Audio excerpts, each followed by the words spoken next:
No, thank you. Sleepy. Come back in an hour. Need sleepy. Please go away. Let me sleep for the love of God! It's now time for the Billy C. Morning Show, part of the Billy C. Boxing Network. Interact with the show at BillyCBoxing.com. Good morning, everybody. We're coming to you live from the Billy C. Studios in Lake George, New York. I'm Bill Caligiero, and it's time for the Billy C. Morning Show. Glad you could be part of the show today. Today's show is being brought to us in part by Sal's Neighborhood Pizzeria and Italian Restaurant located in beautiful St. Simon's Island, Georgia. Check out the website and see what all the hubbub's about. www.salsneighborhoodpizzeria.com. And you could also give my man a call, 912-268-2328, 912-268-2328. Today's show is also being brought to us in part by JKJ Boxing Magazine. Subscribe today. It's for free. And the new issue is out, or will be out, this week, I believe. You can subscribe by visiting our website, www.jkjboxing. Actually, why do I always do that? Visit our website, www.billycboxing.com, and click on JKJ Boxing Magazine cover to get all the information about the magazine. Now, the subscription is for free. You could download it right then, or if you like to hold the magazine and read it in your grubby little fingers like I do, then all you got to do is pay the postage, and you can have it delivered to your house. That's the way to do it. And today's show is being brought to us in part by my book, Tom Molyneux, From Bondage to Baddest Man on the Planet, is available right now where good books are sold. You can literally get a copy of it right now by visiting barnesandnoble.com or amazon.com. Find out why we got a 5-star rating across the board. It's a must-read for everybody because it's not just a story about boxing. Over the weekend, the sad news, Muhammad Ali, he's the late, great Muhammad Ali, passed away. And the boxing world and the rest of the world continues to mourn the great one. I got an email to read. I'm just amazed at a lot of the younger people that never got the opportunity to see Muhammad Ali. Forget about Muhammad Ali in his prime, just to see him at all when he was Muhammad Ali in terms of his personality. A lot of people that are in their mid-30s and younger only got to see Muhammad Ali as we learned to know him as time went on after he was fighting his battle with Parkinson's. And I've gotten a lot of people that actually asked what made him so great. Some young fight fans that never saw a fight of his. And I guess it goes with the times. It's shocking to me that there seem to be so many of them. Joining me right now is my partner in crime, Sal Rocky Cenicola. And what do you think about that, Sal? About a whole several generations of people that never got to see Muhammad Ali as we know and will remember him. Well, good morning, Bill. And that's a good question. And it's something that I would never have even thought was possible, how Muhammad Ali, with his legacy and his whole experience of what he did in boxing and for boxing and for life, in that matter, for him, for many, many people, could possibly escape. I mean, even if we were to analogize it, growing up, you and I, even though we fully had the spectrum of Muhammad Ali's career, we heard rumors of the Joe Lewis's, the Rocky Marcianos, and as fight fans, we researched those older fighters, and we did find. So I think it's part of what has happened with the interest of the game, or the interest of the me or the right now generation. Who knows? I know one thing. I had my young children. I have my two boys, Sal and Nikki. Sal's 16, Nikki's just 14, and Nikki's the one that wants to be a fighter. And along with his movies of Rocky and some of the other contemporary fighters today that he does like. I told him to start looking at all Muhammad Ali's old fights and to really see what classic warriors were all about, especially his trilogy fight with Joe Frazier. So he's been doing that, and he's pleasantly surprised, and he's now getting the picture of what boxing world was entertained with for those many decades. Muhammad Ali, though, there'll never be another Muhammad Ali ever. Never. And I say that not just because of Muhammad Ali inside the ring, but Muhammad Ali outside the ring as well. And the other thing too, though, Sal, is that the world has changed since Muhammad Ali. So I think that it's impossible, really, unless something else. I like to think that the world is heading in more of a positive direction than it was when Muhammad Ali busted onto the scene in the 60s. The world, it was a turbulent time, and I just don't think that we could ever produce another figure as large as Muhammad Ali was, and that's something that people have to keep in the back of their mind. There's many people out there right now that think of Muhammad Ali as strictly the humanitarian and not as much as the boxer. They knew he was a great fighter. They knew he was a world heavyweight champion, but they may never have seen him, do anything other than, these appearances he made and for whatever the topic was, whatever his point was, whatever he was, appearing for, so and none of them were boxing. I mean, very rarely did you see him on a boxing stage, at an event, at a boxing event. It was always something with much more substance. So I don't think there'll ever be another Ali or anyone close to him. Forget about his boxing skill. I mean the man. There'll never be another one. I'm going to say this too, Billy. For years and years, he was self-professed as I'm the greatest of all time. And you want to know something?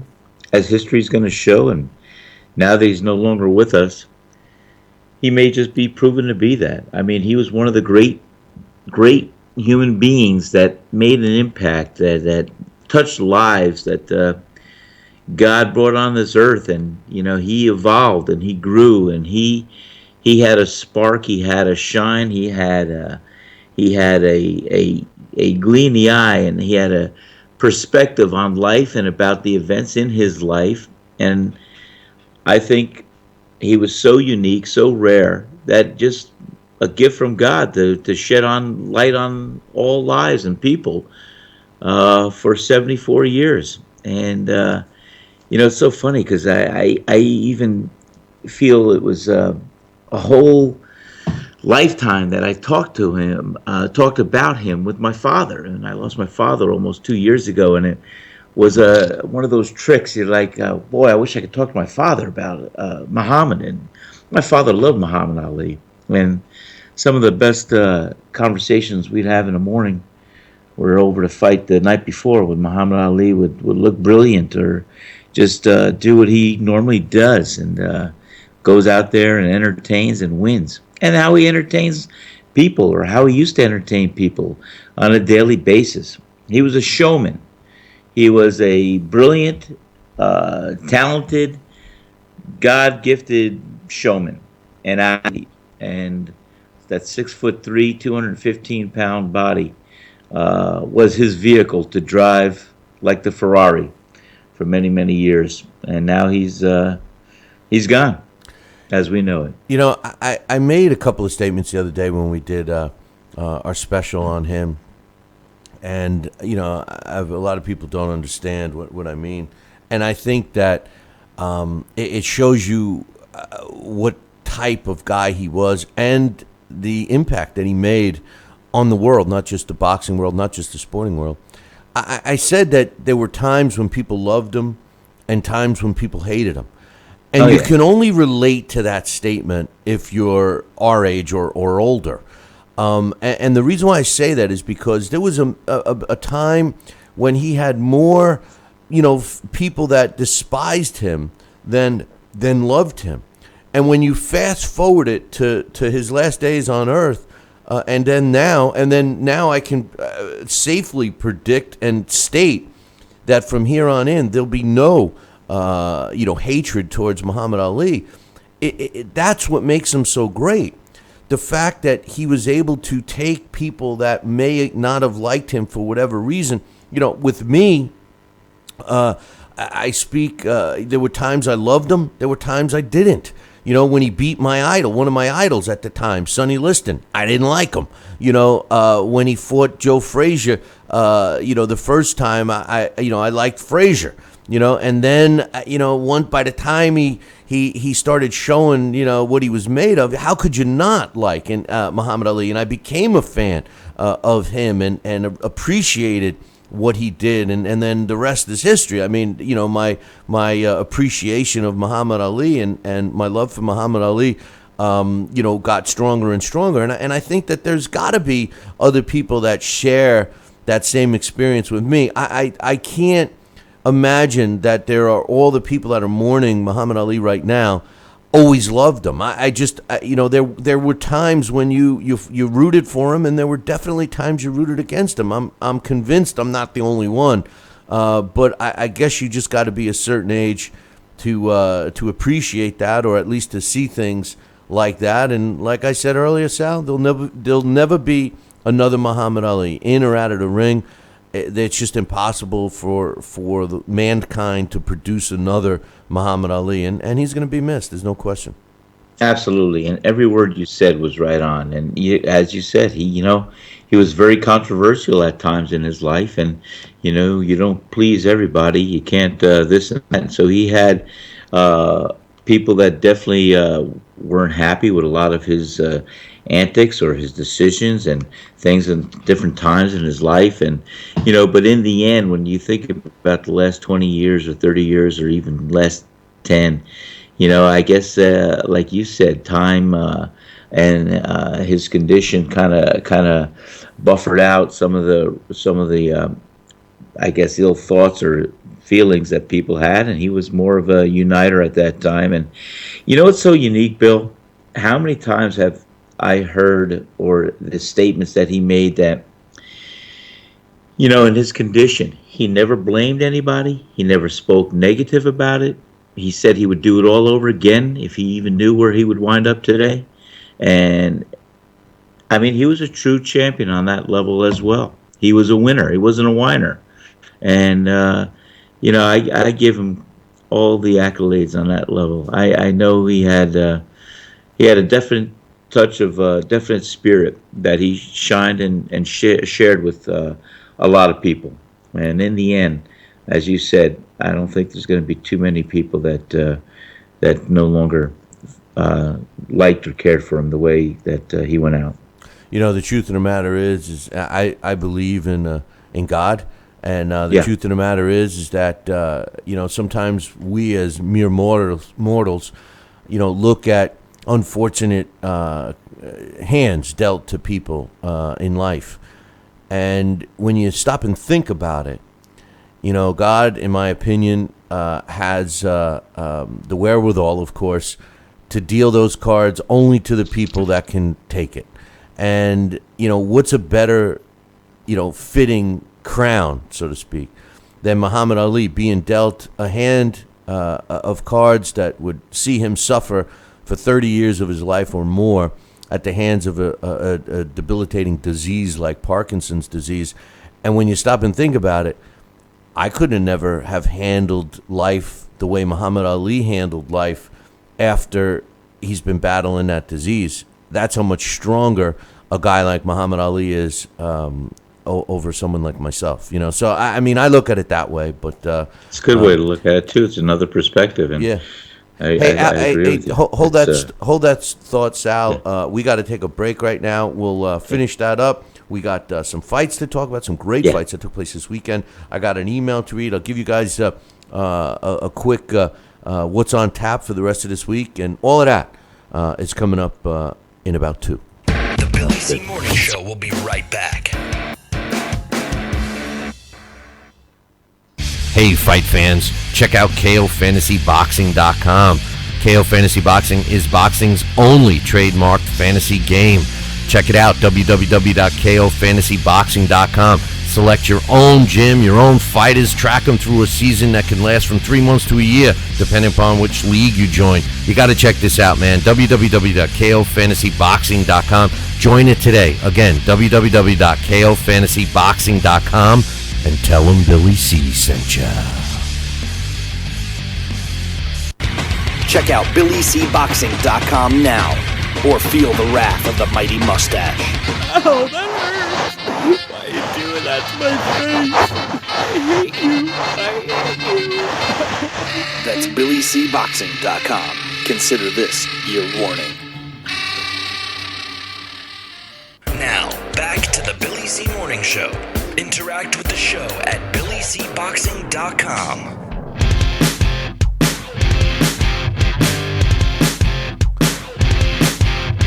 And we're back. You're listening to the Billy C Morning Show, being brought to you today in part by Sal's Neighborhood Pizzeria and Italian Restaurant located in St. Simons Island, Georgia. Check out the website, www.salsneighborhoodpizzeria.com. Today's show is also being brought to us in part by JKJ Boxing Magazine. Subscribe today. It's for free. Visit our website, www.billycboxing.com, and click on the JKJ Boxing Magazine cover. And as soon as the new one is out, we'll update on the site. We're getting ready to talk about some stuff. Sal, Rocky Cenicola is on the line with me, and Sal, just to finish up my thought before we went to break. I just want to, here we are in a world today that we got to be so careful not to offend anybody or for anyone to twist things that you say around. I'm not in any way, shape, or form suggesting that other people that suffer from diseases or get dealt, as I put it, a bad hand from the big guy upstairs can't handle it. I'm not suggesting that. What I meant was that a guy like Muhammad Ali, like you said, and what prompted me to respond like that was he never complained. He never blamed. Oh, woe is me. The fight in Manila, the 3 fights with Frazier, the fights with Norton, he never once complained, and a lot of people have the misconception that the way he suffered for the last 30 years of his life was due to boxing, and it's not 100% true. It may have sped up the disease, but you can't blame it on that, and he was a strong man to not point fingers. He took it on the chin, so to speak. Well, you know what? It just shows. I mean, he had dignity and he had pride. He was a humble pride right there, and dignity. And he how appropriate now is one of my favorite songs that was made famous by Frank Sinatra and Elvis Presley. He did it his way, my way, and it's fitting as a guy that lived life on his terms and his way. On a level, I mean, it was just bigger than life. He just lived life full, and he stood for what he believed in. And as we said earlier, he was a very special human being, and I don't think there's going to be another Muhammad Ali that could ever fill those shoes or do the same things that he has done in one single lifespan, especially just the 74 years that he had been on Earth. No doubt. And, all the other things he did, the one thing's for sure, the guy could box. So he sure could. I got an email from my man James, and he says, hey, Billy C., I was going to write you a long email about Olympic boxing and pro boxing and how they're very different. But I'm listening to your show, teary-eyed, to your Muhammad Ali tribute, and I'd rather tip my hat to the great one. As I've told you before, Muhammad Ali was my favorite fighter, bar none. Ali was the reason I began watching boxing. He was boxing in the 1970s. I could easily drone on for 4 pages about what he meant to me, but I'm sure you have a lot of emails to go through. I'll just end this by saying, if boxing had a Superman, it was Muhammad Ali. And wow. I got to agree with my man James. Wow. You know what? That was very Very nice and very touching, James. I really, I can almost, he resurrected the sport. He brought it back out, and for the purses you see today, I think he was part of the catalyst, the first to get the $1 million purses. Unbelievable. Well, I True. tell you, let's start talking about some things. Unfortunately, Yes. life goes on. Boxing goes on. It does. Later in the week, tomorrow. Just to get you guys caught up. This is Hall of Fame week. In case you guys don't know that. I will be going up to visit the Hall of Fame later in the week. I won't be up there for every day, but I will be up there at least for Saturday. For the card show, I'll be hawking the book. So if you're interested in getting a copy signed and stuff, find me there. I will be around probably sometime Friday night. This week we are doing a show, obviously today and tomorrow. Unfortunately, because of the Hall of Fame and some stuff going on, we won't be able to do any live shows after tomorrow. But we will be back next week for the full week and thereafter. So mark that down. Now tomorrow we're moving some shows around our schedule. We will be doing the Blast from the Past tomorrow, and it will feature a fighter that basically Muhammad Ali looked up to, in former world heavyweight champion and boxing Hall of Famer Jack Johnson. Larry Hazard will also be is scheduled to join us as well. A look into what we're going to be doing a couple of weeks from now. We're going to be hanging out at Sal's neighborhood pizzeria and Italian restaurant in St. Simon's Island for a very special pre-fight and post-fight show on what I think is one of the most substantial fights of the year when Keith one-time Thurman fights Sean Showtime Porter. And I'm really looking forward to that fight, Sal, especially at your place. I'm starting to fast now, so I can get Me ready. too, Bill. But we're going to have a blast. We're going to have a great time, great fight, and it's going to be filled with fun people and good food, and it's going to be a great time to watch the fight. And listen, if you're looking for some information about how you could be part of that, drop me an email, billy@talkinboxing, TALKINBOXING.com. And speaking of which, I've seen on social media, some requests pointed at you. People want copies of that shirt that I was wearing that featured Sal. I'm honored. That's great. I'll get some more printed up. Was that the Hall of Fame, the boxing shirt, or was that my pizza shirt? I was just trying to finish that. Yeah, I was wearing the Hall of Fame when Sal Rocky Cenicola was inducted into the New Jersey Boxing Hall of Fame. There was some shirts made up, and that was the shirt I was donning the other day. And I've seen several requests pointed out to you. Where can I get one of those shirts?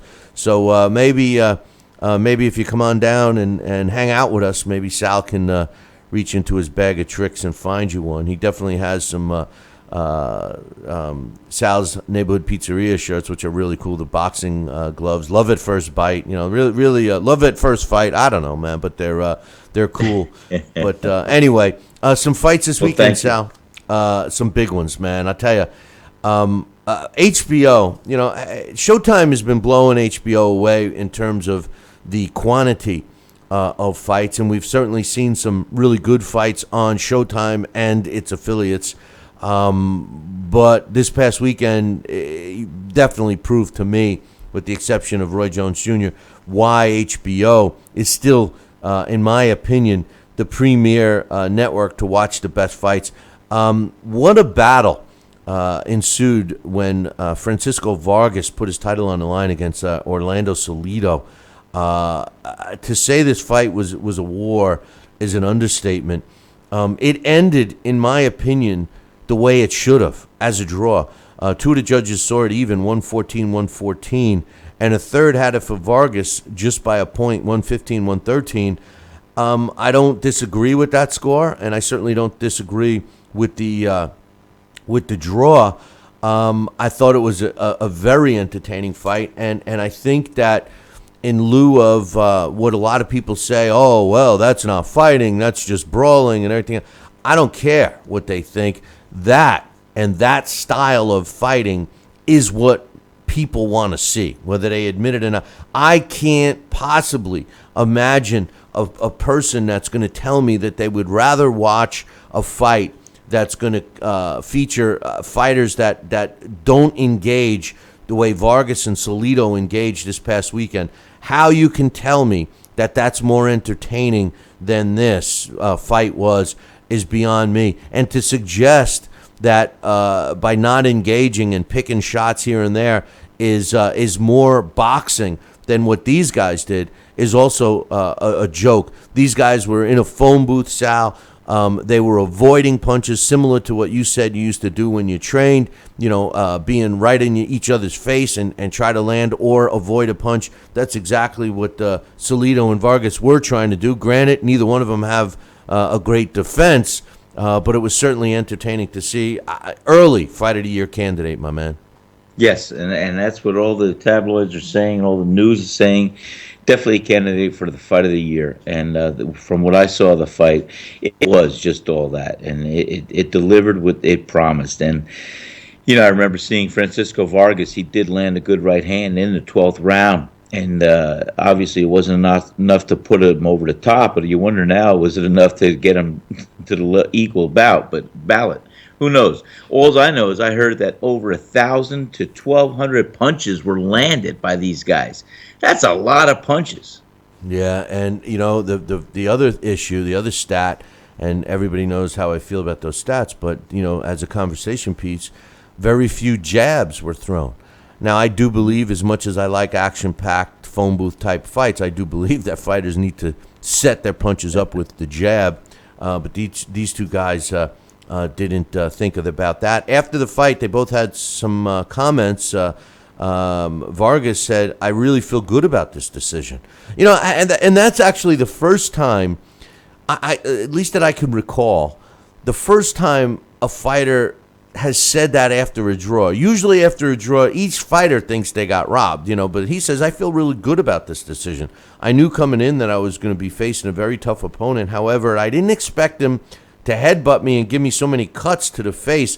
Overall, I'm happy I was able to face a skilled warrior. I used powerful jabs and countered with ruthlessness. Takashi Miura was much more powerful of a puncher, but my respects to Salido. He's a very tough fighter, and he's got a strong chin." Salido said it was a complicated fight, just like I expected. A difficult fight from the beginning to the end with a lot of action. It was a great spectacle for the fans. They got what they wanted. They wanted to see blood. They saw blood. I would welcome another fight with him. I believe that I won this fight in a slight margin, but I would welcome a rematch. I would also accept a fight from Takashi Miura or from Vasily Lomachenko. I'll fight anyone. And Lomachenko was ringside. Here's a case, Sal, where, the fans of today that look at, records and think a fighter, go by what a fighter's capabilities are based on that record, would be thinking that Salido's not a good fighter, since his record now is 43 wins, 13 losses, and 4 draws. To me, I look at that record, and when I look at who the fights were against that he lost and what the scores were, that's another important factor that I want you to think about here before we take a break and give me your thoughts on, Sal. When you look at records, and a lot of times, a tough fight, like let's say that this particular fight ended in Vargas's favor with a score of 115-113, or better yet, it ended in a split decision, where one judge had it 115-113 for Vargas, one had it for Salido, the same score, and then the tiebreaker was, the second one had it for Vargas.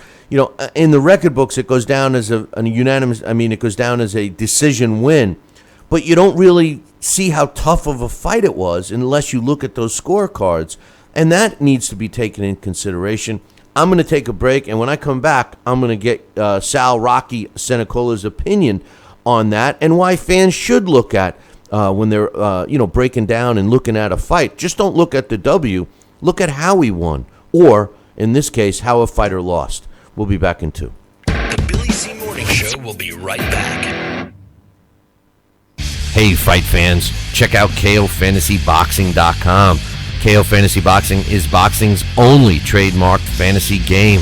Check it out, www.kofantasyboxing.com. Select your own gym, your own fighters, track them through a season that can last from 3 months to a year, depending upon which league you join. You got to check this out, man. www.kofantasyboxing.com. Join it today. Again, www.kofantasyboxing.com, and tell them Billy C sent ya.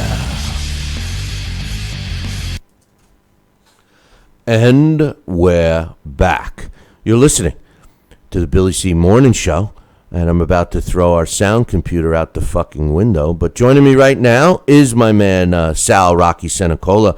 And before we went to break, Sal, I was talking about the factors that people need to put in when they're looking at a fighter to really, truly see how good they are. When they look at a win-loss record, they need to look at how close the fight was to really determine, how good of a fighter is. What's your thoughts on that? Well, that's so true. And let me just, I have it in my mind right now.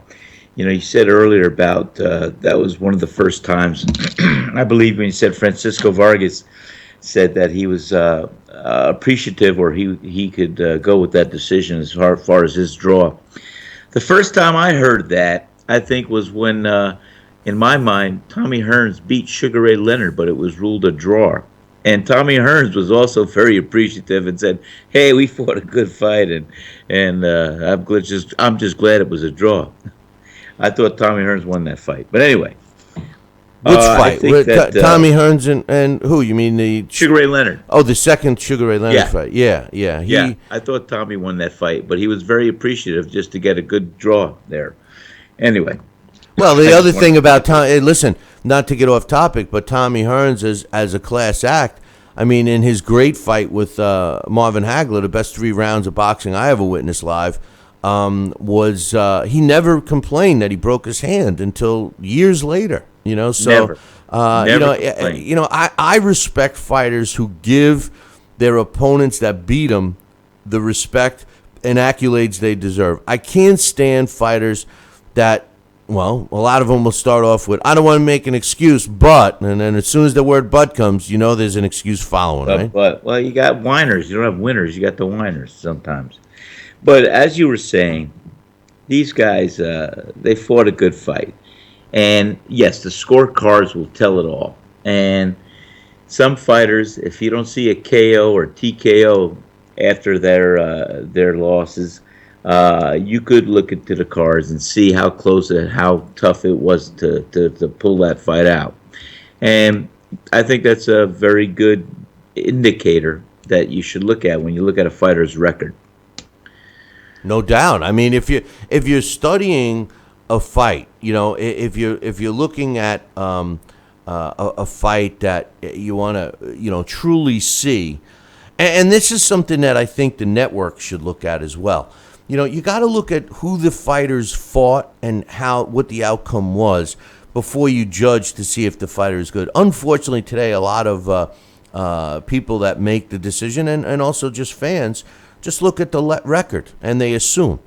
Same thing when we see fighters step in the ring with an undefeated record. Oh, he must be good. And you don't even know one name that he beat, But anyway, also on that HBO card, another fantastic fight.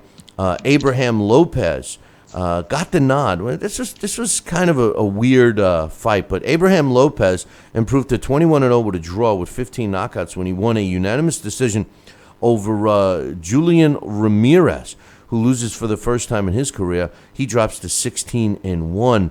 I tell you something. The way the judges scored this fight, 97-93, 98-92. Two of the judges had it 97-93, and one judge had it 98-92, all in favor of Lopez. And, I'm not really sure what fight they were watching. Ramirez seemed to land the harder punches and was counterpunching and was the aggressor. I mean, I know that Lopez was supposed to win the fight, and that's the part of boxing that I despise. When the promoter or the hometown guy is supposed to win, it's a foregone conclusion that the judges and referees favor that guy, and whether they mean to or not, they do. And in this case, Lopez seemed twice the size of Ramirez, and Ramirez was one tough SOB. And I thought that that's another fight that could have ended in a draw, but I actually thought that Ramirez won the fight. I thought that he got the nod. I mean, did you get a chance to see that one? No, that one I didn't. But I'm going to watch that, and I'm going to give you my full opinion there. I'm going to score it. I'm going to watch every round, and that looks like a good one for me to really look at objectively. Yeah, no, that was a great fight. I mean, I'm really surprised at the scoring of that, and two great fights on HBO. Now on the undercard,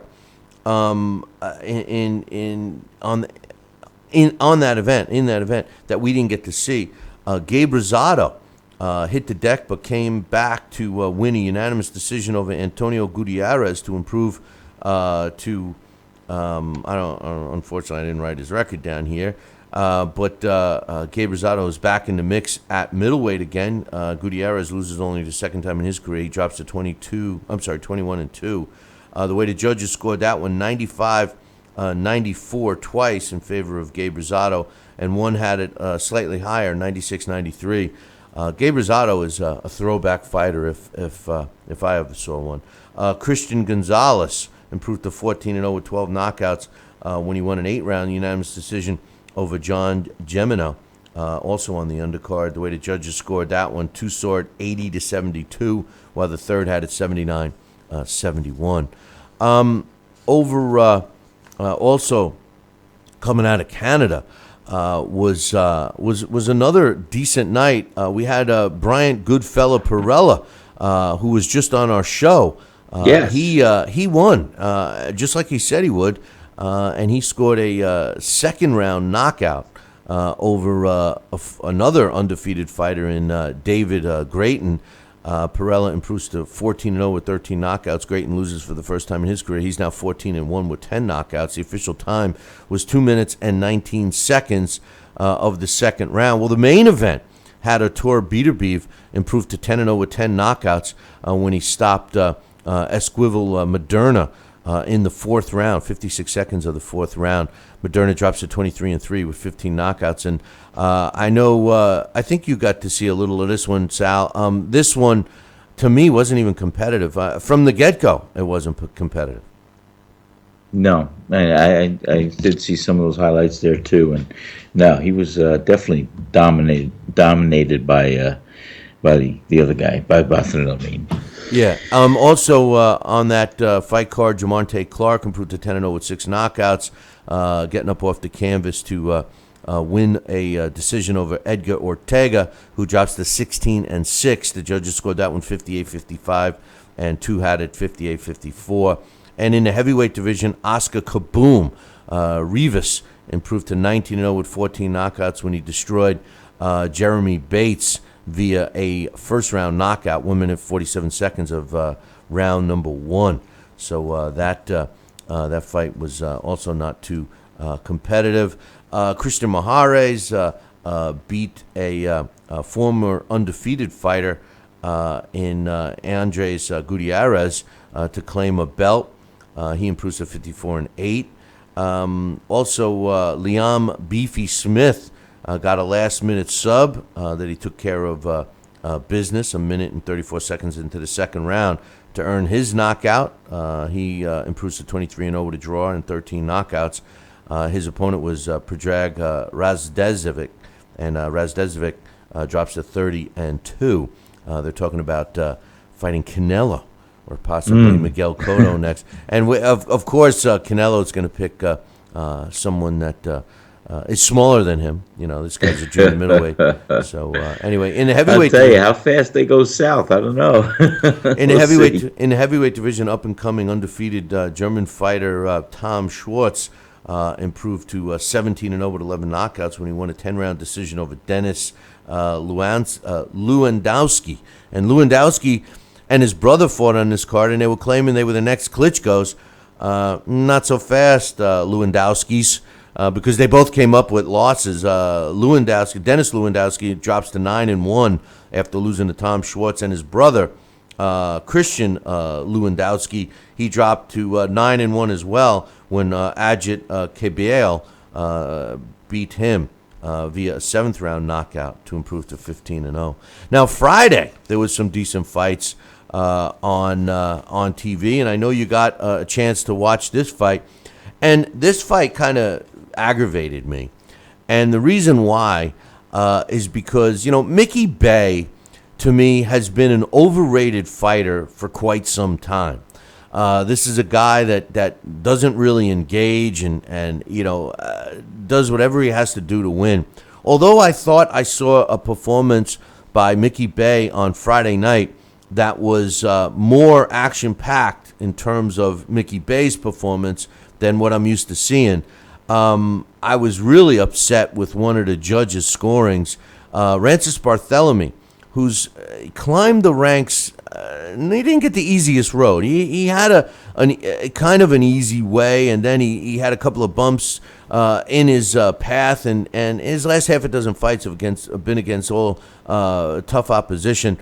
He ended up winning the title that was stripped from Mickey Bay and set up this fight. And at the end of the night, Barthelemy improves to 25-0 with 13 knockouts. Mickey Bay loses for the second time in his career, 22 wins now, 2 losses and a draw. The scores were 117-110, 116-110 for Barthelemy, which I agree with. To me, it was that one-sided. And one judge, Sal, maybe he was related to Bay. Maybe he was paid by the promoter to make sure he roots for scores for Bay. Maybe he filled out his scorecard before the fight. I don't know. But whatever was the case, this guy needs to be reprimanded. And I'm looking for the state of Florida to do something, because the third judge scored the fight 117-110 for Mickey Bay, which to me was outrageous. Yeah, I mean, 117-110, 116-111 for Barthelemy were in the ballpark. Even if you make it 115-113, it has to go for Barthelemy. To score at 117-110 for Bay, something smells fishy there, Sal.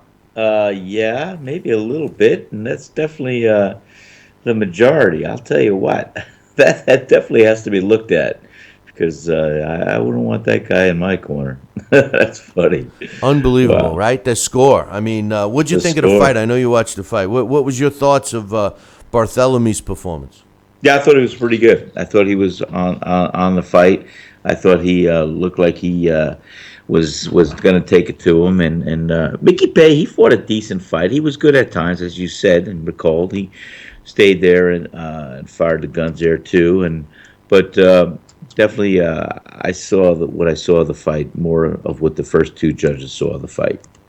Well, I tell you, from a technical standpoint, when I looked at Rancis Barthelemy, I see a guy that's got power, no doubt, and I think that he relies on it too much. I was watching him not take advantage of God-given talent of his physical attributes of his height and his arm reach.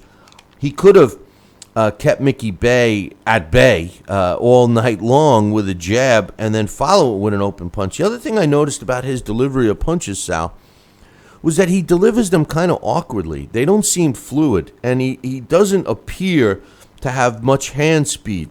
Something that I don't know if you can ever correct or increase, but one thing I know they could increase is the fluidness and the comfortability. Man, what am I making up words today? The fluidness goes good, man. and the comfortableness of him releasing his punches. I don't know, man. I like that. Comfortability, right? Of him delivering his punches. He just seemed awkward. Did you notice that, or am I just? He seemed like he was a little bit off balance in a sense, and it reminded me. Some of the two best trainers that I had a chance to work with for many of my fights was Don Turner. Again, I love him, Don Turner, and Richie Giacchetti. And when you're sitting on a punch and you deliver that punch, that's how it's supposed to be. You get the authority behind that punch. You turn it over, you sit down on a punch if it's a right hand, and you come back and basically each punch has to set up the next punch. It's just the natural flow of the punches, and I think maybe he should be looked at to drill a little bit more with the delivery and the one punch setting up the next punch to follow. Well, Maybe have a little more fluid motion. I don't know. It just seems like it's almost like awkward. Like he's not. Like, we've been paying tribute and remembering the late, great Muhammad Ali. And one thing about Muhammad Ali is he was on his toes. The old, he floated like a butterfly and stung like a bee. Barthélemy, should learn a little about that. He seemed a little flat-footed. He seemed like, he thought that one or two punches was going to knock his opponent out. And he was in a tough fight. One thing I will say for both Barthélemy and Bey, they were both in extremely great condition. Neither one of them were huffing and puffing much. But I thought it was an entertaining fight, and I think the right guy won. I'm just very disappointed in whoever scored, the judge, whoever scored 117-110 for Bey. I'm hoping he just had his corners crossed. I don't know. Maybe he did. That's probably somebody should question that just to see. Maybe he had the wrong names down. Who knows? I don't know. Maybe the scorecard in Braille that they gave him because he doesn't see right. Maybe that had something to do with it. But you're a funny guy, Billy. Funny guy. Emmanuel Rodriguez won a 10-round decision over Alberto Garava, who Rodriguez improves to 15-0.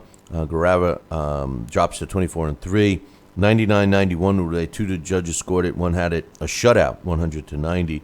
Also, Khalid Plant improved to 13-0 with 10 knockouts when he took care of business against Carlos Galvin when he knocked him out at 1 minute and 24 seconds of the fourth round via a body shot. Did you catch that one? No, but let me tell you something. You can get paralyzed and stop when you get a left hook to that liver or right to the side. I'll tell you, I love a good body puncher. That's how I wore down a lot of my opponents, was just putting on a body attack and staying in a pocket and firing those guns. Well, this guy hit it right in the bread basket, knocked the wind right out of Galvin. I mean, Billy, I don't know if you've ever had the chance to get hit solid with a punch in the gut. And if you're not ready for it, if you're not prepared, if you're not trained as a fighter, man, it's debilitating. It paralyzes you, and there's very little you could do about it except just take that knee and just say, wow. Well, I hope I recover fast from this one. Yeah, when you get the wind knocked out of you, it's kind of scary, and then trying to gasp for air. But Gervonta Davis improved to 16-0 with 15 knockouts when he took care of a very mismatched opponent in Mario Macias Razago, who drops to 28-19. Over on the LA Fight Club scene, the main event featured Ronnie Rios, and he improved to 26-1 with 11 knockouts when he scored a second round stoppage, 37 seconds into the second round to be exact, over Efrain Esquivas, who drops to 17-5. The co-main event on that card, Zachary Ochea improved to 15-0 with 7 knockouts when he scored an 8-round stoppage over Luis Joel Gonzalez, who drops to 11-4-1. So we had some exciting fights over the weekend, Sal. Sure did. Absolutely. I think it was a pretty high-impact weekend of fighting. And I look forward to this weekend as well. Speaking of this weekend. Hey, Bill, I was talking to you earlier. What are your thoughts on, I know the funeral for Muhammad Ali is going to be in his hometown of Louisville, Kentucky on Friday. And I'm wondering if that's going to interfere at all with the Boxing Hall of Fame this weekend of events. I doubt it, because I think everything's pretty much all set in place. But you have any thoughts on that? Well, I don't think it's going to affect. It may affect people that were going to go, that are going to choose to go to the funeral instead. Yeah, that's what I mean. That's what I mean. In terms of maybe a couple of fans, maybe some of the fighters, but the inductees and the special guests, it can't, because they're already going to be there. I don't know. That's a good question. Maybe. I'm sure there'll be a lot of remembrance and Yes, there'll be a morning. big ceremony up there as well, I'm sure. Well, they're flying all the flags at half mast in Muhammad Ali's honor. So, Yeah. but a good point there. And you mentioned that there were some good fights this weekend, and we certainly do have some good ones, including Ruslan Prodanikov against John Molina, Demetrius Andrade against Willie Nelson, which is a really good fight in the junior middleweight division, putting two young fighters against each other, similar to the Keith Thurman, Sean Porter fight that we'll be doing at your place. Willie Monroe against John Thompson, two Boxino winners fighting each other. Both of them, and also in the heavyweight division, Andre Fedosov, who we haven't seen in a year, taking on Mario Herdea, all coming at us from the Turning Stone. Then you have Rocky Martinez against Vasily Lomachenko over on HBO. Also on Sunday, Phil LaGreco returns to the ring. So we got some good fights some good on fights. Very tap good. for this week. Absolutely.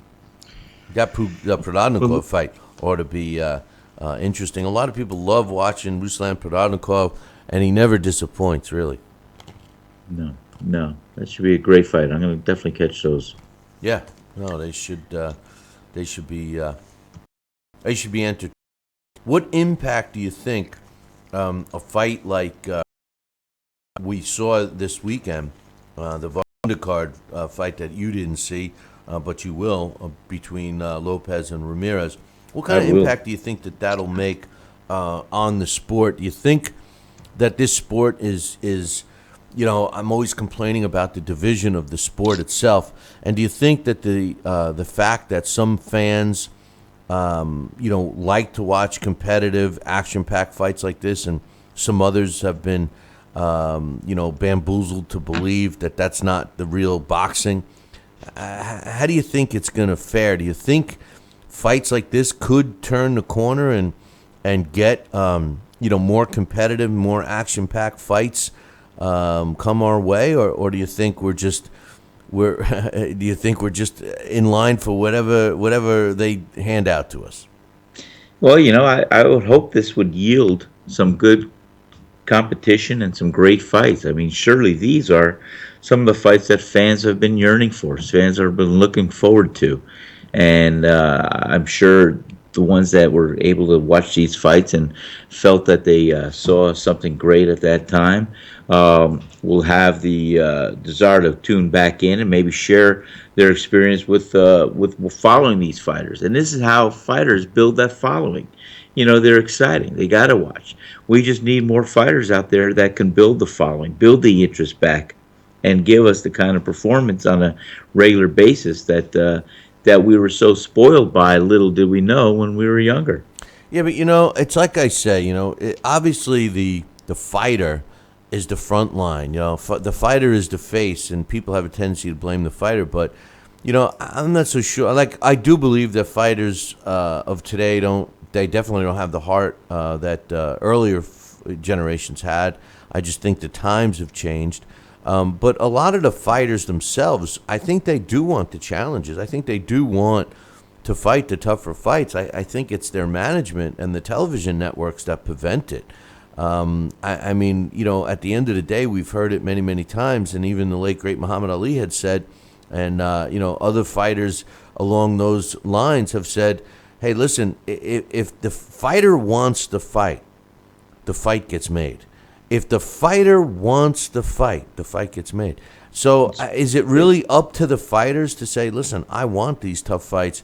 And, does, like, for example, the Orlando Salido and Jesse Vargas fight from this past weekend, although the commentating on HBO has got to be the most biased it's so terrible when you look at Showtime and you got Ronaldo, is the worst blow-by-blow guy, and sitting next to him are two very competent and, if not, the two best ringside analysts in Al Bernstein and Paulie Malignaggi, and you got to listen to Ronaldo yelling and screaming, and then you go over to HBO, and they're the most biased, one-sided collection of commentators I've ever heard, And, at the end of the day, they were kind of right at what they were saying. Salido or Vargas, before the results were even tallied up and announced, they felt both of them deserved a fight, a big fight next, whether it's against Lomachenko or someone else, regardless of the outcome. And I agree with that. Do you think the fans are finally seeing that or what? Yeah, I would hope so. I like to think that the fans could have some input and share their desires and see. And yeah, I think it could yield to something like that. Hey, let me ask you this though. Even though this fight may yield a great fight for each fighter going forward, do you think that the networks and that the fans and the promoters are going to demand a rematch first or no? That's a good question. That's a I good always have question. good questions. I think like that. A rematch. I don't think the fans would bother it. I think HBO would probably take it. Vargas is a tough kid, and Salido, when he comes to fight, he's a tough out. Yeah. Vasily Lomachenko, apparently, who fights this coming weekend, like I just mentioned, he's in a tough fight come Saturday when he fights Rocky Martinez for, I believe, Martinez's belt. I think that he really wants the Salido rematch because that's his one loss, even though he's only got 6-7 fights under his belt as a pro. That's his one loss, which brings me back to what we were talking about last week. Lomachenko is a good example of, when you get a country that, and a fighter from, or let me rephrase it, a fighter from a country that doesn't have professional boxing, but yet are very successful on the amateur circuit via international tournaments. Lomachenko is that exception, where you got a guy that fought 400 amateur fights, and he went right from amateur to pro, and he's doing well. So I think it's all relative. I think I really do. I agree. Pretty good one. Yeah, no doubt about that. But anyway, I guess today is a tough day to chat. It feels like the repercussions from Ali have left really the world, the sports world, as a Debbie Downer situation. Let's open up the phone line.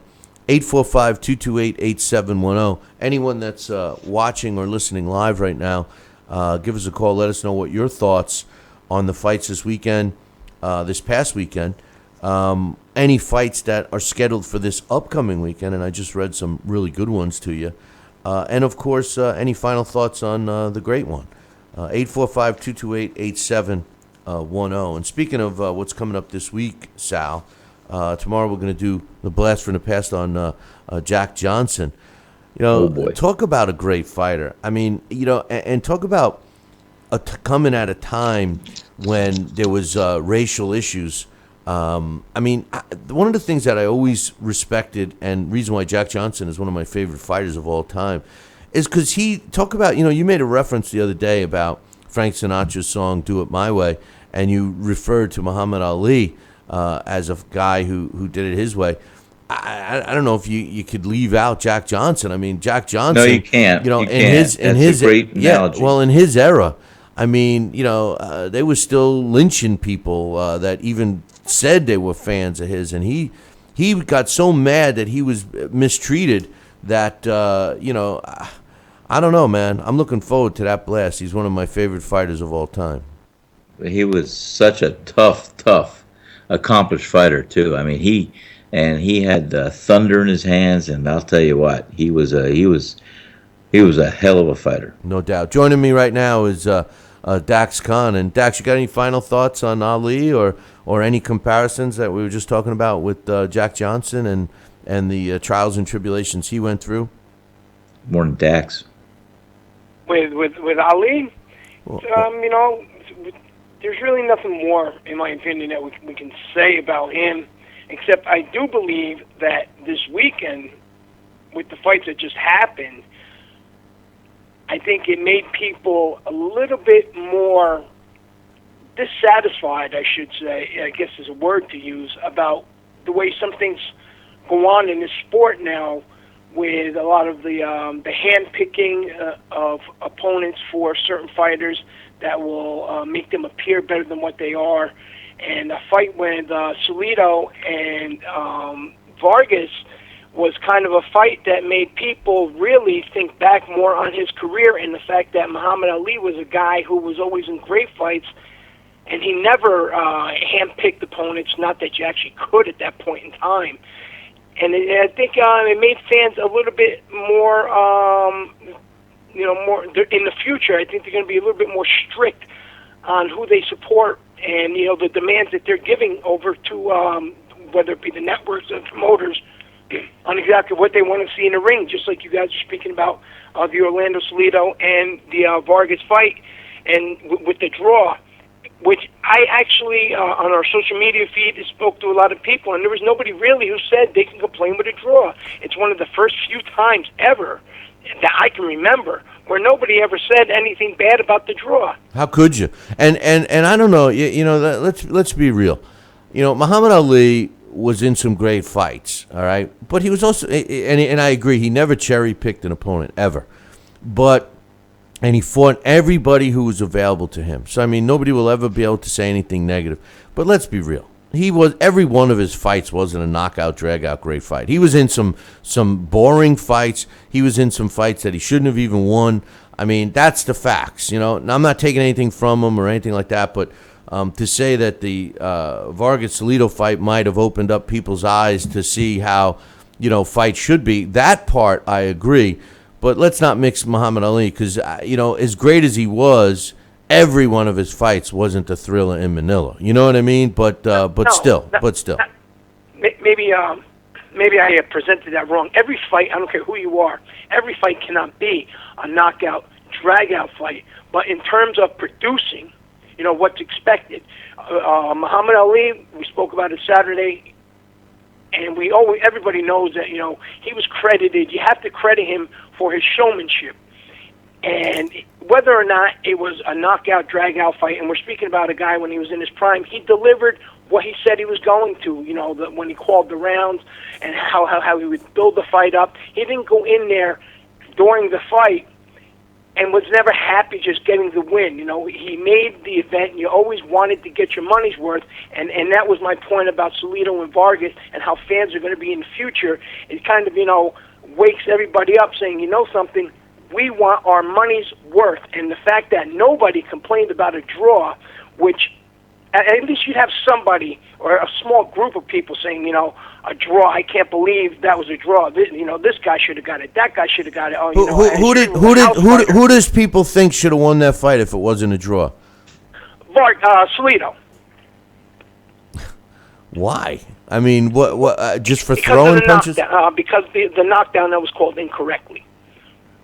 Because the knockdown that was called incorrectly? Yeah, if that knockdown wasn't called, but if the referee didn't call that a knockdown, then Salido would have won on the cards, because the judges have to score it in favor of. They have to score exactly how the referee says. If the referee says it's a knockdown, the judges have no choice whether or not. I did. What do you think? I got to ask Larry about that tomorrow. But what do you think about that, Sal? Because especially in this world of, we're watching the fight. We get the luxury of watching a replay. The judges don't. But if you're watching a fight and you see clearly that there was no knockdown, why are you forced to score? And I think Steve, it wasn't Steve Farhood, but one of the. No, wait a minute. That was that you're thinking. You're thinking of the. You're thinking of the other fight. You're thinking of the Barthélemy fight, right? The Barthélemy fight was when the referee scored a knockdown for Barthélemy when he didn't even get hit, right? I think the Barthélemy went down. That was a headbutt. That was a clash of heads when Barthélemy went down, right? And then the referee called that incorrectly. Yeah, but one of the fights there was a punch that wasn't even thrown; it missed, and the referee called it a knockdown. And I thought that was the Barthélemy fight. A headbutt, they clashed, and he called it. Remember, Jack Reese called it a headbutt, and oh no, I'm sorry. That was I'm getting those two fights confused because Jack Reese was in the Vargas Alito fight, and I'm sorry. The Jack Reese fight was the Ramirez and Lopez fight, right? And Jack Reese said it was a headbutt, and that's when Letterman came on and was saying, "What's he talking about? I didn't see a headbutt," and they finally found it in the replay booth. Yeah, that happened a few times. Yeah, that could be. Now you're getting me confused. Yeah, I'm trying to think. Did Vargas? I don't think Vargas or Salido, either one of them hit the deck. Neither one of them hit the deck in that fight. As a matter of fact, they were both saying how. No. Matter of fact, I'm sorry. You know what? Now I'm confused. Matter of fact, there was a time in that fight where Salido almost went down. And I do remember talking about that with somebody, and I think it was maybe Max or somebody was saying, Salido actually, outside of Steve Cunningham, he's gone down more times than any active fighter. But he gets up. World champion or former world champion in sport today. Yeah, but he gets up. I'll tell you, a knockdown that was missed was in the Beterbiev fight against Moderna. Moderna, in that weird scenario where he kind of turned his head and then took a knee, and the referee called it a slip. And Beterbiev, I don't know if he did connect with him while he was on his knee or went to hit him or whatever. But when I watched the replay, I'm like, wait a minute. If a fighter takes a knee in the middle of a round, that's a knockdown. I don't care if I don't care if a punch was thrown or not. If a fighter's knee or any parts of his body touch the canvas aside from his feet, that's a knockdown. I think the referee missed that one too. But they're interesting one. He quit. Well, listen. Let's be honest. He quit. That wasn't even a fight. That wasn't even a competitive fight. But let's get back to the Vargas Alito fight. I think that was a great one. I don't believe anybody hit the deck. I think it was I know no one hit the deck, and that fight was a draw. And to just further your I think what you meant with your statement, and I agree. I think that fans today should look at that fight and say to themselves, "This is what I want to see when I turn on a premium cable network or any main event fight. I want to see a competitive fight. I want to see two guys that are equal in ability and that equally want to win the fight. I don't want to see one guy running around and pock-shotting the other one. To me, that's not boxing. It's not the sweet science. Like I said to Sal earlier, Dax, we have a lot of division in this sport, and one of them is among the fans. There are actually fans out there that are going to be negative about the Vargas Alito fight and say that there was no skill displayed in that fight.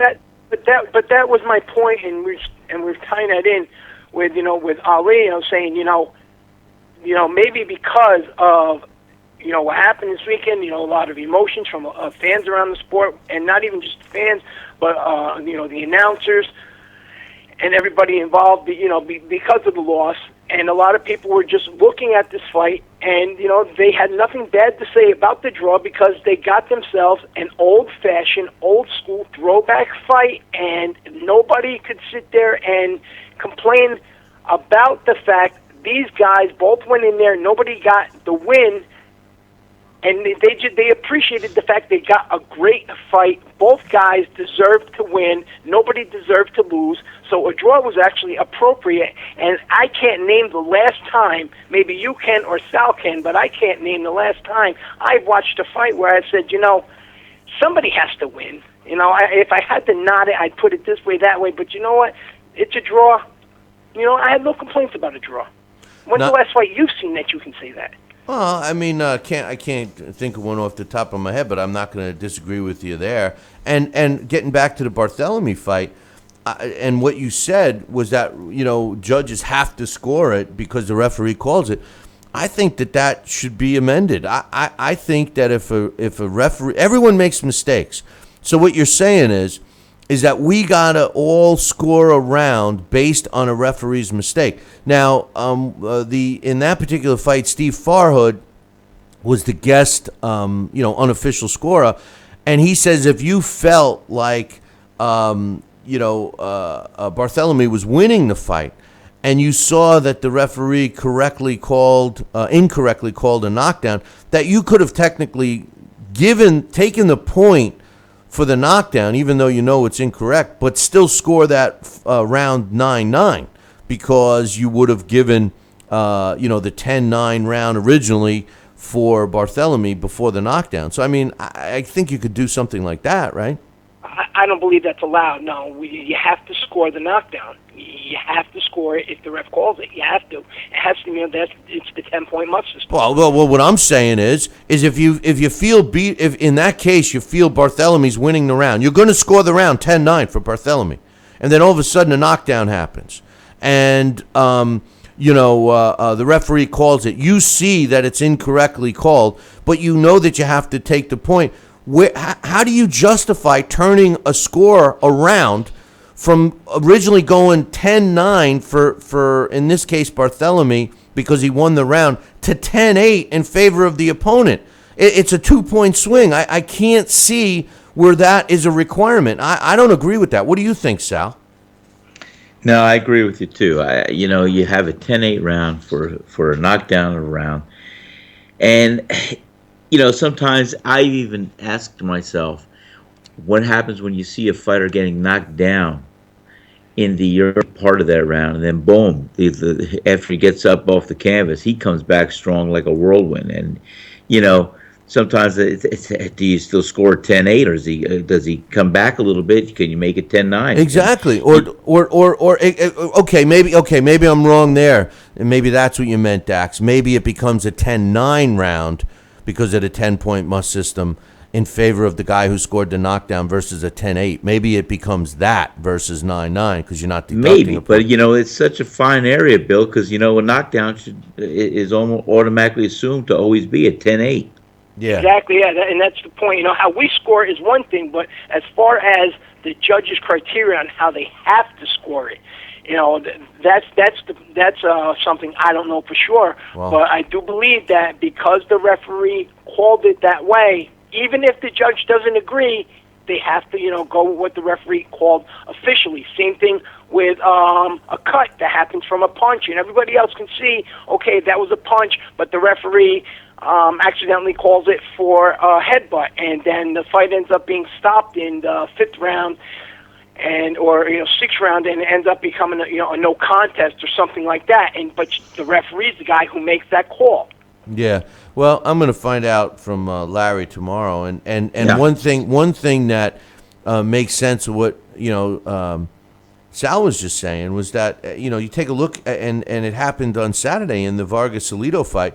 Anytime Salido seemed to take an edge, Vargas would come back and make that round tough to score. That was a back and forth round, and I agree with the people that feel that was a legitimate draw, because it was.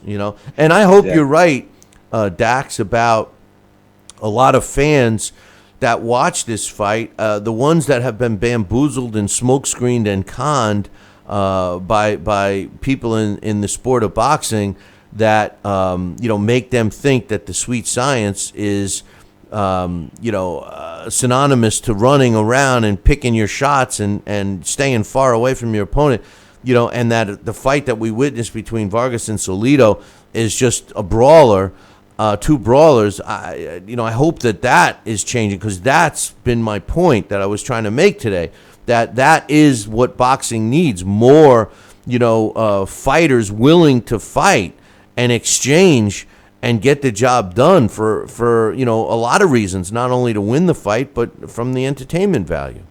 There were a lot of people who were actually not to the extent, but they were saying it was almost like an Arturo Gatti and Mickey Ward type bout, where just for the reasons you stated, every time one guy seemed they were tired, they seemed like a few more punches, they might be on the way out, and all of a sudden here they come forward on the attack, and then 30 seconds later the other guy looks like he's the one on the way out. Yeah, the announcers were making that connection and analogy with the Lopez Ramirez fight, because that's exactly what was happening. Lopez would land a couple of good shots on Ramirez and seemed to hurt him. The next thing you know, Ramirez is leading the way. To me, that was the most entertaining fight. As much as I love Vargas and Salido, I thought the Ramirez-Lopez fight was the most entertaining fight of the weekend. And the reason being was we got a combination of both. We got a combination of a war in terms of fighting in a phone booth, but we did get some boxing display of using the jab and setting up the punches and working the body relentlessly throughout the whole 10 rounds. I mean, that was a 10-round fight. And I thought that actually, if I had to pick a fight of the weekend, I think that the Lopez-Ramirez fight was it. It'd be hard. You have a solid case for it, but, I still do have to go with Salido and Vargas on that. But, Bill, we always talk about the fans. You bring, we already mentioned that. We talk about how the fans are conned. It's no, they get these snow jobs of whatever the promoters and the announcers are selling them, and they buy right into it. And now, this weekend had a lot of fans saying they want more of these type of fights. What fans? Did they say that? You're saying that you witnessed that, or you're saying that you hope that they say I witnessed this. Of course I witnessed this, I'm the guy that's out there all night long on all the fights on our social media feeds. I got 102 fever, I got a flu, and guess where I am during the fights? I'm on Twitter. But, and it's not just fans. It's, other fighters who say this. It's, journalists and stuff. Everybody that you're starting to see more of an appreciation for these type things and a little bit less of the being able to be hand-fed. And some of these younger fans, I do believe, are starting to understand a little more of what people who've been around longer are talking about. On our feed, I had sent out something about a week ago when there was a PBC card on. I was saying, and somebody was talking about how the PBC is great, the best thing to ever happen to boxing. I said, people forget the greatest free weekly boxing series of all time, in my opinion, is Tuesday Night Fights on USA. Well, I don't know. The Gillette before that, I agree. I looked forward to Tuesday Night Fights. I loved the fact. Gillette, that you might as well right there, when you're speaking to fans of the last 20 years, when you speak about the Gillette fights, you might as well be speaking about two guys towing the line. Yeah, well, 20 years ago, Tuesday Night Fights. You don't even know it's a razor. Well, Tuesday Night Fights was more than 20 years ago, too. So you're in the same boat. But Tuesday Night Fights, what I liked about Tuesday Night Fights was that it was on Tuesday night. I loved it. I thought that it was perfect for the sport. But this weekend we got some good fights. Let's talk a little about those. I know you're hot about some of the great matchups we got this weekend, right, Dax? No, absolutely. Again, sticking with our theme here, Ruslan Provodkinov and John Molina Jr. This is going to be another fight, much like Salido and Vargas.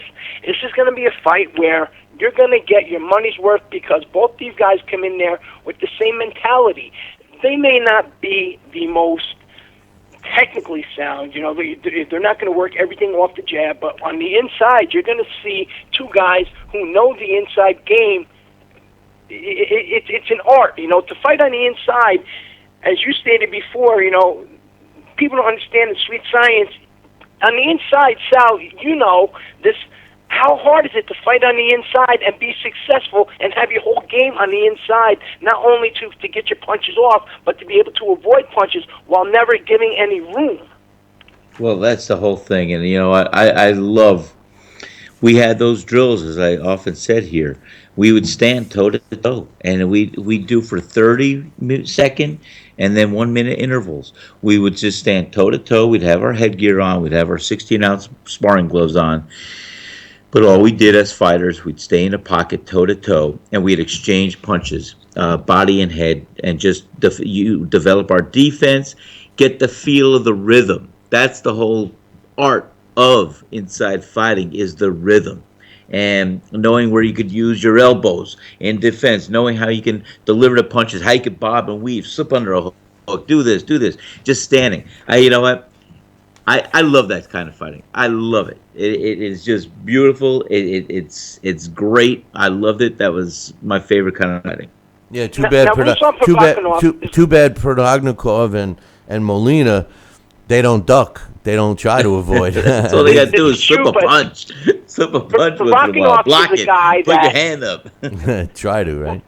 Ruslan is a guy that, again, with our topic, this is a guy who pretty much was considered nothing more than Friday night fights once in a while. He main evented, but most of the time he was a co-main event. And because of his style and the way he attacks guys and that all-out aggression, turned him into a star. You got Tim Bradley and Chris Algieri, Mauricio Herrera. Even the fights he lost, he gave these guys hell. And a lot of guys are never the same after they faced him. Tim Bradley, a legitimate top 10 pound for pound fighter, actually slurred for a month afterwards. The guy won a world championship, but after the world championship, in his interview, he says, "I don't care about the title. The title means nothing. I care about breaking the will of my opponents." This is a guy who lived in Siberia. He ate deer hearts, and it wasn't a gimmick. It's who he is. John Molina Jr. is another guy who he's came up short in some fights, but in a lot of fights, John Molina Jr. has surprised people because of that same thing, the heart inside of him and that will to win. I personally believe that he ruined Hank Lundy. Hank Lundy was undefeated when that fight happened. Hank Lundy was winning that fight. But the fact that John Molina Jr. would not be deterred and he would not take a step backwards, no matter how much punishment he was taking, I think it mentally damaged Hank Lundy. And Hank Lundy, ever since then, just hasn't been that same type of boxer. He comes up with a lot of this false bravado before fights. He talks really big and brash as if he's this knockout puncher. And when these two guys get in there, it's going to be a war of wills. I think John Molina's the better boxer. He has a solid chin, but as you guys stated, he takes too much punishment. Ruslan swells easy, but he absorbs the punches like a sponge. This is going to be a close-in fight. These two guys are fighting for glory. They're fighting for legacy. Neither one of these two guys are going to be known as one of this era's best.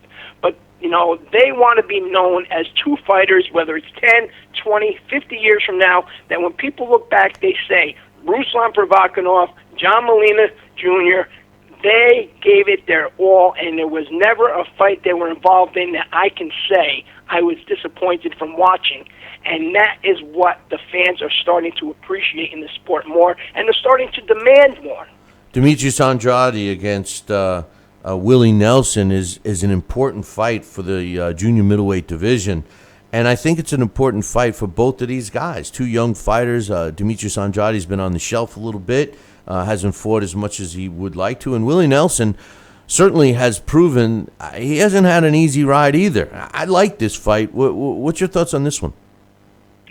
This one is going to be more technical, absolutely, Bill, but again, you got two guys here who need a win, and it's important because of the fact there are some other guys in that division who kind of had a path made for them to get world titles. Now, Demetrius Andrade, he's one of the best boxers in the sport. I wish he was a little bit more active, but because of issues with promoters and sanctioned bodies and whatever else is going on, he's been out of the ring more than he should. But he has underrated power. He has a fantastic jab. Willie Nelson is a guy who is a very big junior middleweight, and he's an underrated guy when it comes to power and boxing ability. He's been brought in more than one time as an opponent. Remember, he was supposed to be an opponent for Tony Harrison. He was an opponent for Udell Johnson. He was an opponent for John Jackson, and he won all those fights. So when these two guys step in there on June 11th, they know everything that's going on in the future for them. This is more about just that night. And whoever wants it more is going to be the guy who walks away, and the goal ahead of them is going to be a Jamal Charlo. So you got to see this fight here as one of those, as you stated it perfectly, it's a career-defining moment, simply for the fact that the winner of this is going to get that fight with a Jamal Charlo, who I feel are overrated. Not that they're bad fights, but they're not great fighters. To get in there and beat one of these guys is going to be a career changer, not only for the media future, but for their entire future. This way, these are guys that are going to fight the other top dangerous names in the sport, and that's what makes this fight so interesting. This fight, Bill, is not just about those two. This fight is relevant to the whole 154-pound division, because if Nelson or Andrade has the title, other fighters, top fighters in that division, are going to get chances at him instead of them, these two belts, the IBF and the WBC title, being held hostage and being defended against hand-picked opponents, and that's what's going to happen with DeCharlos rather with Heyman. Well, listen, it's not just the Charlos; it's everybody. They handpick fighters. We're just talking about these guys right now, but yes. No, you said no, but what you said was the winner of this fight would be a guy that's going to fight people and not fight the handpicked guys. And I hope you're right, but I disagree. But anyway, in a big fight, Demetrius Andrade, I was at one of his fights, and I was really shook my head at the fact. The choice of opponent. This was about 5 years ago, and I remember, talking to one of the members of his team, and they were saying, they want the better fights, they want the bigger fights, but they also do not want Demetrius stuck in there as a guy who's not getting paid when the other guys are getting this top dollar. Yeah, well, it's always about the money, and fighters you'll never hear a fighter say, "Oh, actually, I'm going to cherry pick my way." They're never going to say it. I mean, so come on, we all know the difference. The bottom line is fighters want to take, and I'm not going to knock them because they want to make the most money for the least amount of effort. They want that. Occasionally there are some fighters that want to prove they're the best by showing it via a performance, and we got to hope that more of them step up. Rocky Martinez against Vasily Lomachenko. This fight, we were talking about the Lomachenko versus Salido fight and how much he learned in that fight and how much he wants a rematch. But to tell you the truth, Dax, I see a lot of similarities between Rocky Martinez and Orlando Salido. And those two guys had a couple of great fights amongst themselves. How do you see Vasily Lomachenko fighting Martinez? Do you think that as a pro, and because of what he learned against Salido in his fight against Salido, do you think that that's going to help him with his performance against Rocky Martinez? I don't think so. The only way it's going to help him is if Rocky Martinez tries to fight a different style than Rocky Martinez usually fights. I know a lot of people are going to crucify me out there. Vasily Lomachenko is a very talented fighter. He has all the goods. He is not still, right now, he's got, 5 or 6 fights now. He's still not what you would call a pro fighter in terms of his style. He still has a lot of that amateur style to him, and he still seems at times a little bit befuddled when the guy goes in there and he gets rough and he gives him some angles and he muscles him around on the inside. If Lomachenko can't get his hands, if he's not able to let his hands go freely, Lomachenko kind of is still a fish out of water. So this isn't going to be an easy fight. I think Lomachenko is probably going to squeeze it out, especially if it goes to the cards. But I would not be an upset if Rocky Martinez does exactly what Orlando Salido did and just make Lomachenko uncomfortable, smothers his punches, and he gets the win. Yeah, it ought to be interesting to see. But Dax, we appreciate your thoughts on the fights from this past weekend, which was a great weekend of fights, and we got some good ones coming up, man. It's another strong weekend coming up on all aspects of at least televised fights. It's pumping up all over the world. It really is. It's pumping up all over the world. What the lack of it is that we're not getting enough of the televised fights that from other places in the world. Bill, what's funny real quick is I'm watching Family Feud. I think it was yesterday I'm watching Family Feud with my son, and there was a question on there about what is the I believe the question was what sport is it odd to see a woman participate in? And boxing was one of the top one. I think it was the top one. And this was back in the late 70s. And today, here we go, we have a lot of women that are genuinely top quality fighters that could actually headline at least some of these smaller shows on TV. And it's not happening. So the sport really just hasn't changed, in my opinion, very much. It's all about the money, and it's kind of disheartening. Yeah, well, the interest just isn't there for female boxing here in this country, and it's just not. And female boxing was at a crossroads about 2 years ago when, a lot of the fighters which had been known to really fight the tough fights and not, get caught in these he said, she said, or pissing contests about money and all of this. And then they follow that same path, the avoiding and the same stuff the men do. And as a result, the popularity that took so long to get to is dropping off now. And Did you catch the one? I think it was on HBO, and I forget which fight it was.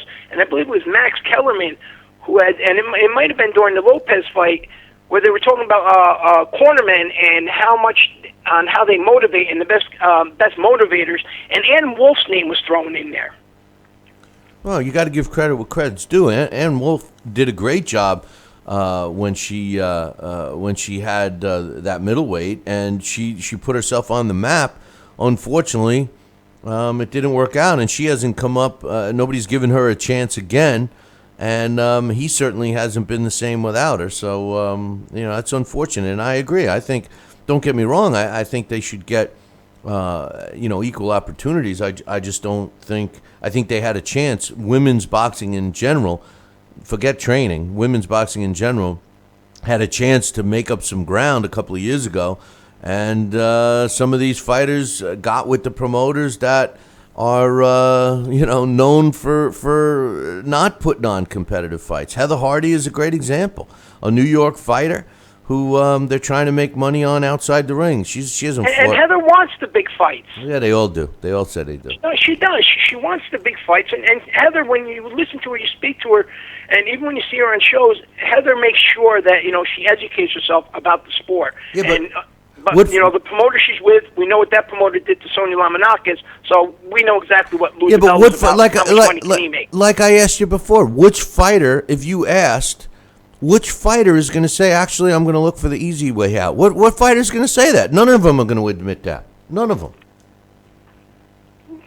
Yeah, but, some have the ability to sit there and say, this is the fight I want. Yeah, but you know what they say? Some fighters have that ability to go to their promoter and say, get me this guy. Listen, they all do. Sal and I were talking about that earlier, but they all do. Here's the answer. The answer that actually is synonymous to I'm going to take the easiest way out and make the most money, that answer is when they say, I'm going to leave it up to my management team. They're the ones. They put whoever's in front of me and I fight them. That's the same, basically the same thing. Right, Sal? Absolutely. To me, that's the same thing. When a fighter, Dax, and you've heard many of them say it, hey, listen, I just fight whoever they put in front of me. Exactly. Talk to my management. They'll tell you who I'm going to fight next. That's basically saying I'm going to take the easiest route because a fighter, and you know what? They want to pound their chest saying, hey, I'm going to fight this. I'm going to do this. I want to take on Triple G. I want this and that. Well, I'm going to fight anybody in my management path thinks we have to take on. If I live to be 100 years old, the one moment I will never forget is Larry Merchant after Joe Calzaghe, who I am a fan of, but after Joe Calzaghe beat Peter Manfredo, and Larry's talking to Joe outside the ring in his post-fight interview, and he asked Calzaghe, well, who do you want to fight next? And Joe says, well, I'm going to leave that to my promoter. And Frank Warren comes walking up, and Frank Warren, just as he starts to speak, Larry Merchant tells him, go over there and sit down. I don't want to hear a word you got to say. You're a liar. Nobody's here to talk to you. And Frank Warren turns around like a little kid. He puts his head down like he's pouting and slowly just shuffles back over by the ring and sits down. And I thought he was going to cry. Yeah, well, good deal for Larry Merchant. But even when fighters say that, like Canelo Alvarez, us Mexicans don't F around. I'll fight him right now, blah, blah, blah. All that stuff meant nothing because look what happened not even a week later. So, Dax, great job as usual, my man. We'll look forward to next time, brother. All right, everybody, enjoy your week. Take care. Thanks, Dax. You too. I'll talk to you. All right.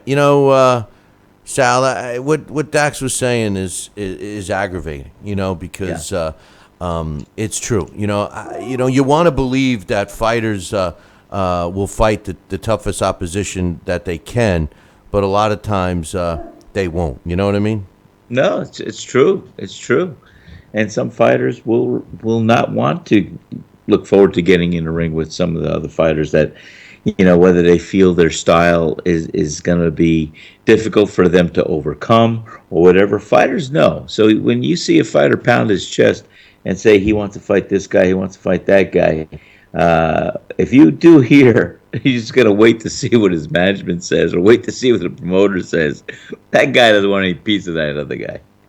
No doubt about that. Hey, one last thing, and then we're going to pack it in today, Sal. Yeah. This week, the Hall of Fame is going to be inducting one of my favorite fighters of all time, Hector Macho Camacho. And I know that there was some discussion about him not getting in or whatever, and I thought that was ludicrous. To me, Hector Macho Camacho, and a lot of fans that didn't get to see him in his prime when he was in the 80s, because he fought so long, don't remember how great of a fighter he was. I mean, this was a fighter that had it all. I mean, he had speed, he had power, he had charisma, he was a showman, and he went in there to take care of business. It wasn't until the Edwin Rosario fight where he started fighting a little more cautious, because he got rocked pretty well in that fight. But this was a guy that, if you're a young fan and you didn't see Hector Camacho in the 80s, go back and punch up some of his fights. This guy had it all, brother. Tell you what, I wasn't an overly big fan of his, because we tried to get in a ring or so. One time we did spar, and he was always at Gleason's gym, and it's so funny. I can tell you a story. We both left this gym, and we talked from time to time, and he had his antics, and you either loved him or hated him, but he was a talented fighter. Well, I have my old car. We used to park it on 30th Street and 8th Avenue. There was a garage there when Gleason's was on 30th Street. And so I would get there with my little Italian sports car. It was a Bertone X19, the old Fiat X19. Used to be known as a baby Ferrari. And then here would come Hector Camacho in his red, beautiful, brand new Ferrari 328 or so. And we'd park in the same garage, usually next to each other. And then after we got finished training at Gleason's, we'd walk out and we'd talk, and Hector would get his car first. One day, the parking attendant went to get in Camacho's Ferrari and to back it out, and his foot slipped off the clutch, and the back of the car rammed into another car. And I thought Camacho was gonna. Needless to say, it was entertaining, almost as entertaining, just seeing Camacho's emotions at that state. I can't say I wouldn't have done the same. Hey, the first time I met Hector in person was in Tarrytown, New York, and he was driving that same car, and that was a two-seater, okay, two-seater, and he had four gorgeous girls in that car with him. 3 of them in the passenger seat, all just stacked on top of each other. And talk about stacked. There's only one seatbelt. Yeah, talk about stacked. He had one stacked right on top of him while he was driving. I mean, he pulls into this gas station on Benedict Avenue. Hector Camacho, he promoted himself. He was a very gregarious guy, and he was entertaining, and he was good. He was a solid fighter. I cannot take anything away from him. No, it's amazing, because he was bigger than life at that time. He really tried to get his name known, and he certainly did. Yeah, no doubt about that. And like I said earlier, for anybody that never really got to see him in his prime, go back and punch up some of his fights, some great fights. Sal, great job as usual, and we'll look forward to chatting with you again tomorrow. We got a busy day scheduled, so I'll look forward to that, my man. Me too, my friend. Thank you so much. You have a great day ahead, and I'll talk to you a little later. All right, sounds great. Take care. That's Bye-bye. my man Sal, Rocky Cenicola, and he'll be back tomorrow as usual. And speaking of tomorrow, we will be doing the Blast from the Past. This week we're going to talk about former world heavyweight champion and boxing Hall of Famer Jack Johnson. Larry Hazard, boxing Hall of Famer, will also join us. We got some good questions for him pertaining to some of the fights this weekend, and some points that Dax made today about scoring and knockdowns, and what if it was a knockdown and wasn't a knockdown, and all that stuff. I'm going to talk to him about that. Programming note, we will be off Wednesday, Thursday, Friday in lieu of the Hall of Fame weekend festivities, but we will be back next week for a full week and then beyond. My final thoughts, don't forget, Sal and myself are going to be doing two special shows, a pre- and post-fight show on June 25th for the Sean Porter-Keith Thurman fight that's going to be broadcast on CBS. You're not going to want to miss that. And if you're interested in coming on down to St. Simon's and being part of that event, drop me an email, Billy at Talkin' Boxing. That's TalkinBoxing.com, and I'll hook you up with some information on that. And for everybody that's looking to get a Sal Rocky Cenicola t-shirt, get me some information on that. If you show up to our event on the 25th, I'm sure we can get you some shirts. So make sure you check that out. Hey, listen, I will be back tomorrow, and I look forward to having you guys join us. So until then, make sure you tune in tomorrow morning. Same bat time, same bat channel. Ciao, baby.